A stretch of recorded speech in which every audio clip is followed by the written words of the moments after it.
안녕하세요 여러분. 너무 오랜만입니다. 그쵸? 네. 처음이네요? 자, 저희가 저번 학기에는 각자 소설이 써서 단편 소설집을 만드느라 토론을 진행하지 않았는데 이번 학기는 독서 토론을 하고 싶다는 멤버들의 의견을 반영해서 독서 토론을 다시 진행하게 되었습니다.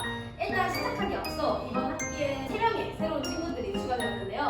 유담 언니와 다행히도 학업으로 인해 참여를 못하게 되었고 이번에 도토리 평균 나이를 조금이나마 낮추기 위해 저희보다 조금 어린 친구들과 함께 하게 되었어요. 10학년인 성훈이와 정준 그리고 9학년인 채린이까지 함께하게 되었습니다. 박수!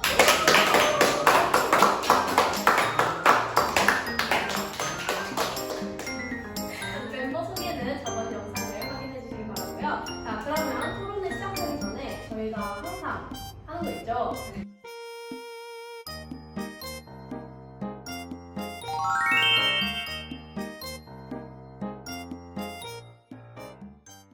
자, 그러면 이제 책 내용도 알았으니까 토론을 해보도록 하겠습니다. 오케이. 자, 첫 번째 문제. 주연이가 서은에게 느낀 감정은 우정인가 아니면 사랑인가 였는데요. 저는 사실 우정도 사랑의 일부분이라고 생각을 해서 이 문제의 답을 흑백 논리처럼 확실하게 내릴 수 없다고 생각해요. 물론 주연이가 서은이에게 느낀 감정이 우리가 흔히 말하는 평범한 우정 같진 않겠지만 가장 힘들 때 서로를 도와주고 함께 있으면 누구보다 즐겁고 상대방에게 자신보다 더 소중한 것이 생겼을 때 질투를 하는 것은 이성 간의 사랑이 아니더라도 우정에서 흔히 일어날 수 있는 일이라고 생각합니다. 제 입으로 말하기에는 사실 부끄럽지만 저도 이 책을 보면서 주연이에게 공감이 되었던 부분이 있어요. 사실 세상에서 가장 저를 잘 안다고 생각했던 친구가 뭐 남자친구가 됐든 아니면 다른 친구가 됐든 저보다 더 소중한 것이 생기면 주연이처럼 뭐 그런 너무 심하게 독점욕까지는 아니겠지만 저도 소소한 질투를 한 적이 있기 때문에 그게 꼭 이성 간의 사랑을 의미하는 건 아니잖아요. 그래서 저는 주연이가 서은이에게 느낀 감정이 완벽한 이성 간의 사랑까지는 아니더라도 우정의 범위에서 조금 더 벗어난 우정보다 조금 더 큰 사랑이었다고 생각합니다. 저는 사랑이라고 생각을 했습니다.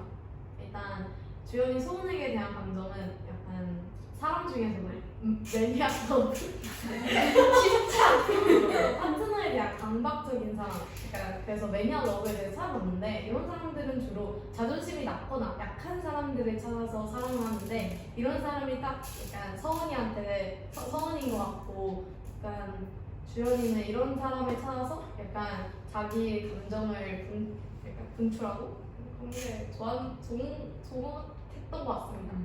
그래서 사랑이라고 생각을 하는 것 같습니다. 자, 그러면 두 번째 문제로 넘어가도록 하겠습니다. 두 번째는 서은은 주연을 친구라고 생각했을까? 후반부에 나온 서은의 말이 진심일지는 한번 모르지만 저는 개인적으로 서은은 주연의 친구라고 생각했을 것 같습니다. 주연도 그렇고 서은도 그렇고 아직 어린 아이이기도 하고 자신의 감정을 솔직하게 잘 표현할 줄 모르는 인물들이라 그 관계가 그냥 조금 동등하지 않았던 친구 관계라고 생각하는 것 같습니다. 그리고 서은의 마지막 말들은 제 생각에는 정말 그게 진심이라기보다는 그동안 참아왔던 주연에 대한 서운함과 불만이 쌓이다가 조금은 과장된 방식으로 터지지 않았나. 그리고 그게 하필이면 서운의 마지막 말이 될 거고. 물론 책에 나오는 각각 인물들의 진술 같은 거 보면은 걔네들이 정말 친구 관계였나? 라는 생각이 들기도 하지만 이 책의 주제가 그렇듯이 다들 그냥 추측일 뿐인데 딱히 신빙성은 없다고 생각합니다. 제 생각에는 서은이는 주연이를 친구라고 생각을 안 한 것 같습니다. 왜냐면 마지막에 말했듯이 계속 주연이를 이용하고 그러면 주연이의 막 같이 지내다 보면 딱 주연이의 성격을 잘 알아갈 거 아니에요. 그래서 주연이의 약점을 알고 그래서 이걸 이용해가지고 자기의 좋은 이익을 얻으면서 그렇게 하는 것 같습니다. 자, 그러면 세 번째 문제로 넘어가 보겠습니다. 온라인 임명 제도를 없애야 하는가에 대해 얘기를 해볼 건데요. 네, 제 생각에는 온라인 임명제도 자체는 이제 나쁜 건 아니라고 생각을 해요. 애초에 소셜미디어의 가장 큰 장점이 익명 보장이기도 하고 그런 익명 보장이니까 조금 더 자신을 이렇게 표현하는 약간 그런 거니까. 그래서 임명제도 자체는 나쁜 건 아니라고 생각했는데 이제 결국 제 생각에 이제 없애야 하는 거는 임명제도가 아니라 임명제도를 이제 악용하는 사람이라고 생각을 해요. 없애야 하는 건. 이제 자신을 절대 찾을 수 없다는 믿음을 가지고 그런 평소에는 이제 못할 말들을 하는 것 같아요. 그래서 제 결론은 악용하는 사람을 없애는 게 가장 쉽고 빠르지. 왜 바로? 사람은 없어요? 너무 말해. 사람을 없애는 게 가장 쉽고 빠른 것 같습니다. 책의 내용에서는 온라인 임명 제도를 없애야 한다는 명확한 주장은 나오지 않았지만 책 속 사건들은 온라인 임명성이 가진 부정적인 측면을 강조하고 있으며 따라서 이를 통해 임명성이 인터넷상에서 우리 인간들의 행동에 미친 영향이 좋지 않다고 생각해서 나는 임명 제도가 없어져야 된다고 생각해요. 자, 네 번째 문제. 변호인은 피고자에게 죄가 있더라도 변호해야 하는가? 저는 정말 사전상 의미만 가지고 보아야 한다면 변호인은 피고자에게 죄가 있다고 하더라도 변호를 꼭 해야 합니다. 하지만 도덕상 죄가 있는 피고인을 변호하는 변호인은 나쁜 사람이 되기 마련입니다.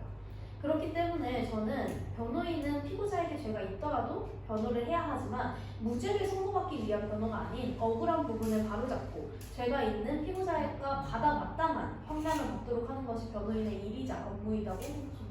일단 저 같은 경우에는 이제 이 죄가 있더라도 변호를 해야 한다는 질문에 대해서 이제 답을 놓기 되게 힘들었는데요. 일단 머리로는 이제 죄가 있더라도 변호를 해야 된다고 생각을 하지만 마음으로서는 이제 변호를 하지 말아야 된다고 생각을 했기 때문에 그래서 이제 제가 이제 또 어쩌다 보니까 네이버에 찾아오게 됐는데요. 네이버에서는 이런 답변을 내놨습니다. 무죄 추정이 원칙이라는 이제 얘기가 나오는데요. 무죄 추정이란 형사소송의 피고인은 사법부에서 유죄 판결이 확정되기 전까지는 무고한 사람으로 추정된다는 것을 의미하는 거고요. 이를 형사법의 대원칙으로 지키는 것을 무죄 추정의 원칙이라고 합니다. 무죄 추정의 원칙에서는 말하는 추정은 단순한 추측이나 배려 따위를 뜻하지 않습니다. 법률 용어로는 추정의 의미는 다음과 같습니다. 일말의 죄를 저지르지 않았다는 의심할 가치가 있다면 믿어야 합니다. 저는 이 말에서 느꼈던 감정이 이 사람이 만약에 일말의 가능성이라도 있다면 이 사람은 반드시 변호를 받게 해줘야 된다고 생각합니다. 차은의 죽음은 누구의 잘못인가? 일단 저 같은 경우에는 이제 사회의 잘못이 크다고 봅니다.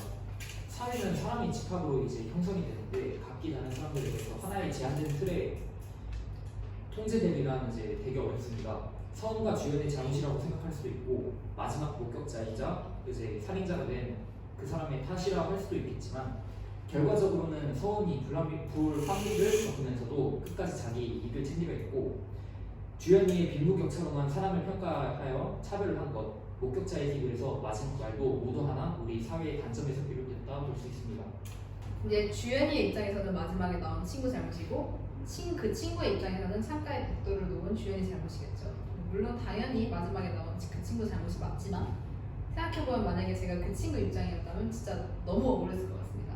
애초에 그냥 쳐다보고 간 사람밖에 없는데 그리고 창가에 벽돌을 올려놓은 사람도 주연이고 서원이랑 같이 거기 서서 싸운 사람도 주연인데 주연이 이렇게 하나하나 다 짜놓은 이 틀에 제가 밥숟가락 하나 얹었더니 범인이 되고 재판이 받게 생겼잖아요. 그리고 저는 주연의 입장에서 봤을 때 실질적으로 사실 확인을 하지 않고 소문을 와전하고 권한시킨 주변 사람들 모두의 잘못이라고 봅니다. 저는 마지막 친구의 잘못이라고 생각합니다. 왜냐하면 당연히 당황스러웠겠죠. 억울하기도 하고 아무것도 안 했는데 사람이 죽었으니까. 근데 저라면 그래도 한 사람의 죽음이니까 당연히 벌을 받아야 된다고 생각하고 당연히 그거를 이렇게 두렵지만 저는 할 것 같아요. 약간 법대로 지나고 그냥 저도 고의인 거를 다 말하고 그런 고의가 아닌 걸 다 말하면 약간 그래도 그리고 아직 청소년이니까 그렇게 큰 처벌은 받지 않지 않을까. 너가 만약에 그 법적대로 하면 너는 엄마도 뭐 1년이나 1년 넘게 못 보고 다른 사람이 죽였을까 이런 걸 짐작하고 그런 거 뉴스를 보면서 더 고통스러울 것 같아요. 너무 그치. 못 견딜 것 같아요. 그래서 저는 그냥 그리고 내가 죽였는데 다른 사람이 그 누명을 씌우고 그걸 또 가가지고 벌을 받는다는 거가 진짜 저는 평생 잊혀지지 않을 것 같고 저 너무 자신을 고통받게 하는 것 같아서 당연히 자수하고 당연히 말을 해야 된다고 생각합니다. 자, 그러면 이제 자유 토론을 마지막으로 해야 돼요. 진행할 건데요. 이꽃님 작가님, 이건 아, 이제 이거 글을 쓸 때 누구를 비판하고 싶었을까요? 제가 보기에는 진짜로 비판하는 사람이 많아요. 자, 예를 들어서 가식적으로 얘기하는 사람들만 있거나요? 일단 온라인 임명 제도를 악용하는 사람들, 그리고 제가 보기에는 우정이라고 가정해서 자신의 이익만 취득하려고 하는 사람도 비판하고 있다고 생각하고요. 그런 사실을 알고 있음에도 불구하고 자기 제자나 그런 사람들을 묻긴 하면서 그냥 지켜만 보고 도와주지 않는 선생님들이나 아니면 자신의 피고인이 죄가 없는데도 불구하고 변호를 하지 않으려고 하는 자신의 가치관이 변호에 들어간 변호사도 비판하고 있다고 생각을 하고요. 그리고 그 기자들, 진실이 아닐 수도 있는 사실들을 너무 부풀려서 다른 사람들을 선동하는 기자들도 비판을 하고 있다고 생각하고 정말 이 책을 읽으면서 와, 우리 지금 우리가 살고 있는 우리나라 사회는 정말 문제가 많다. 이거를 한 번 더 곰곰이 생각해 보아야 하지 않을까 생각을 했습니다. 이제 생각을 해봤는데 그 사람들은 처음부터 이렇게 나쁜 게 아닌데 어디서부터 잘못 내려가.